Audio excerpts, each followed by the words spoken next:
অষ্টম বেতন কমিশন জিন্দাবাদ। মোদিজি এগিয়ে চলুন। অষ্টম বেতন কমিশন এই নামটা নিয়েই এখন আলোচনা একেবারে তুঙ্গে। কারণটা কি? কারণ এর সঙ্গে জড়িয়ে আছে 1 কোটিরও বেশি কেন্দ্রীয় সরকারি কর্মকর্তা আর পেনশনভোগীর ভবিষ্যৎ। একদিকে যেমন রয়েছে বিশাল বেতন বাড়ার একটা দারুণ সম্ভাবনা, তেমনি অন্যদিকে দানা বাঁধছে একটা গভীর উদ্বেগ। চলুন এই প্রতিশ্রুতির পেছনের পুরো ছবিটা বিস্তারিতভাবে দেখে নেওয়া যাক।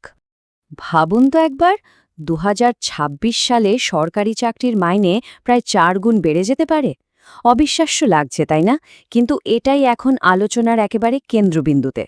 যদি কর্মচারী ইউনিয়নগুলোর দাবিগুলো সরকার মেনে নেয়, তাহলে বেতন কাঠামোয় এমন এক বিরাট পরিবর্তন আসতে পারে যা হয়তো আগে কেউ ভাবতেও পারেনি। হ্যাঁ, একদম ঠিক দেখছেন, ৬৯,০০০ টাকা। এখনকার ন্যূনতম বেসিক বেতন ১৮,০০০ টাকা থেকে সোজা লাফ দিয়ে এই অঙ্কের দাবি তুলেছে কর্মচারী ইউনিয়নগুলো। এটাই তো এই গল্পের সেই প্রতিশ্রুতির দিকটা, যা লক্ষ লক্ষ মানুষের জীবনে একটা আর্থিক বিপ্লব এনে দিতে পারে। কিন্তু সব ভালো খবরের আড়ালেই তো একটা কিন্তু থাকে। এই বিশাল অঙ্কের প্রতিশ্রুতির পেছনেই লুকিয়ে আছে আশঙ্কার কালো মেঘ। সরকারের কিছু অফিসিয়াল নথিতে এমন কিছু কথা বলা আছে যা কর্মচারী আর পেনশনভোগীদের কপালে রীতিমতো চিন্তার ভাঁজ ফেলেছে। আসলে ইউনিয়নগুলোর প্রস্তাবকে শুধু মাইনে বাড়ানোর দাবি হিসেবে দেখলে কিন্তু ভুল হবে। তারা চাইছে পুরো বেতন কাঠামোর একটা আমূল পরিবর্তন। অনেকে তো এটাকে একটা আর্থিক বিপ্লবও বলছেন। এই যে দেখছেন, এটাই সেই ঐতিহাসিক নথি। ন্যাশনাল কাউন্সিল মানে JCM এর স্টাফ সাইড এই স্মারকলিপিটাই সরকারের কাছে জমা দিয়েছে। এখানেই রয়েছে সেই সব বৈপ্লবিক প্রস্তাবের খুঁটিনাটি, যা নিয়ে এত তোলপাড়। এই টেবিলটা দেখলেই ব্যাপারটা পরিষ্কার হয়ে যাবে। দেখুন, প্রস্তাবিত ফিটমেন্ট ফ্যাক্টরটা হলো 3.83। ফিটমেন্ট ফ্যাক্টর কি? এটা আসলে একটা গুণক, যা দিয়ে পুরনো বেসিক পেকে গুণ করে নতুন বেসিক পে ঠিক করা হয়। এর ফলে কি দাঁড়াচ্ছে? লেভেল 1-এর বেতন, যেটা এখন 18,০০০ টাকা, সেটা বেড়ে হতে পারে 59,০০০ টাকা। আর একটু উপরের দিকে যদি দেখি, ধরুন লেভেল 6, সেখানে 56,১০০ টাকা থেকে মাইনে বেড়ে 2,15,০০০ টাকাও ছাড়িয়ে যেতে পারে। মানে প্রত্যেকটা স্তরেই একটা অভাবনীয় বৃদ্ধির প্রস্তাব দেয়া হয়েছে। আচ্ছা, শুধু মূল বেতনই তো সব নয়, এর বাইরেও কিন্তু আরও অনেকগুলো গুরুত্বপূর্ণ দাবি আছে। চলুন এবার সেইগুলো একটু খতিয়ে দেখা যাক। দাবিগুলোর তালিকাটা দেখুন, বেশ লম্বা আর ব্যাপক। প্রথমেই আসছে পুরনো পেনশন স্কিম বা OPS ফিরিয়ে আনার দাবি। তারপর বার্ষিক ইনক্রিমেন্ট, যেটা এখন ৩%, সেটাকে দ্বিগুণ করে ৬% করার কথা বলা হয়েছে।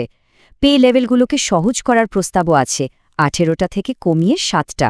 আর পেনশনের পরিমাণও বাড়ানোর দাবি, শেষ পাওয়া বেতনের 67%। এমনকি বেতনের হিসেবটাও এখনকার 3 সদস্যের পরিবারের বদলে 5 সদস্যের হিসেবে করার কথা বলা হয়েছে। সব মিলিয়ে একটা বড়সড় প্যাকেজ। তো প্রতিশ্রুতির পর্ব তো গেল। এবার আসি সেই বিতর্কিত অধ্যায়ে। একটা সরকারি নথি যা এখন কর্মচারী আর পেনশনভোগীদের মধ্যে রীতিমতো ভয়ের কারণ হয়ে দাঁড়িয়েছে। যে কোনো পে কমিশনের একেবারে গোড়ার কথা হলো তার টার্মস অফ রেফারেন্স, সংক্ষেপে TOR। এটা কি? এটা হলো একটা সরকারি আদেশ, যেখানে কমিশনকে বলে দেওয়া হয় তাদের কাজের পরিধি কী হবে, কোন কোন নিয়ম মেনে তাদের সুপারিশ করতে হবে। তাই এই প্রত্যেকটা শব্দ, প্রত্যেকটা লাইন ভীষণ গুরুত্বপূর্ণ।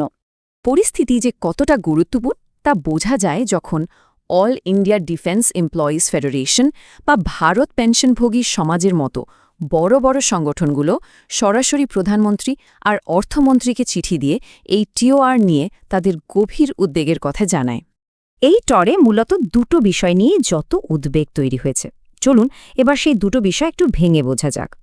এই সমস্যাটা বুঝতে হলে সপ্তম আর অষ্টম পে কমিশনের TORকে পাশাপাশি রেখে দেখতে হবে।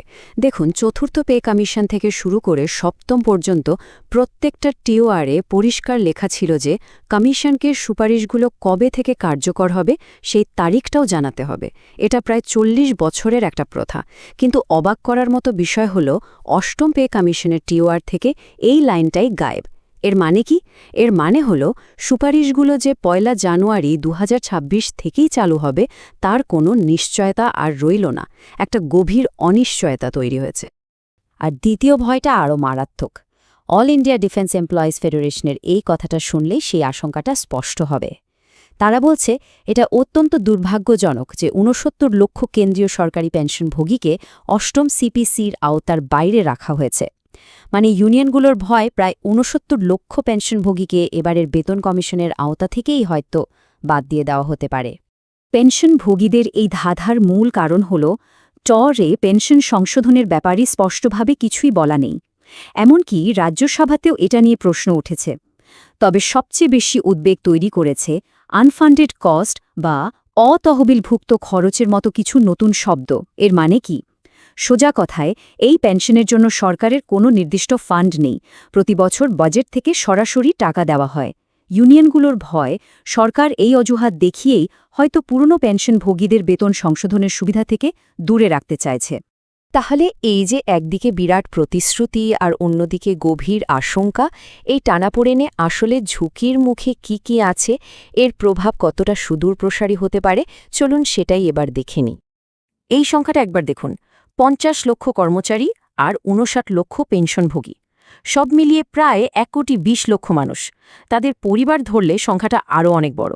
মানে এই কমিশনের সিদ্ধান্তের ওপর দেশের একটা বিশাল জনগোষ্ঠীর ভবিষ্যৎ নির্ভর করছে। অন্যদিকে অর্থনৈতিক দিকটাও তো দেখতে হবে। যদি ইউনিয়নগুলোর সব দাবি মেনে নেওয়া হয়, তাহলে সরকারের বার্ষিক খরচ প্রায় ১.৫ থেকে ২ লক্ষ কোটি টাকা বেড়ে যেতে পারে। এটা দেশের আর্থিক স্থিতিশীলতার উপর বিরাট চাপ তৈরি করবে। মুদ্রাস্ফীতি বাড়ার আশঙ্কাও উড়িয়ে দেওয়া যায় না। কাজেই কর্মচারী কল্যাণ আর দেশের আর্থিক স্থিতিশীলতা, এই দুটোর মধ্যে ভারসাম্য রাখাটাই এখন সরকারের কাছে সবচেয়ে বড় চ্যালেঞ্জ।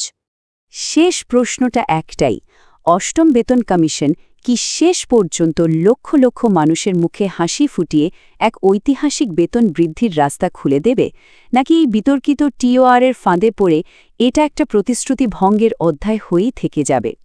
উত্তরটা তো সময়ই দেবে। কিন্তু এই মুহূর্তে ১ কোটিরও বেশি মানুষের ভবিষ্যৎ এই একটা সিদ্ধান্তের উপরেই ঝুলে রয়েছে।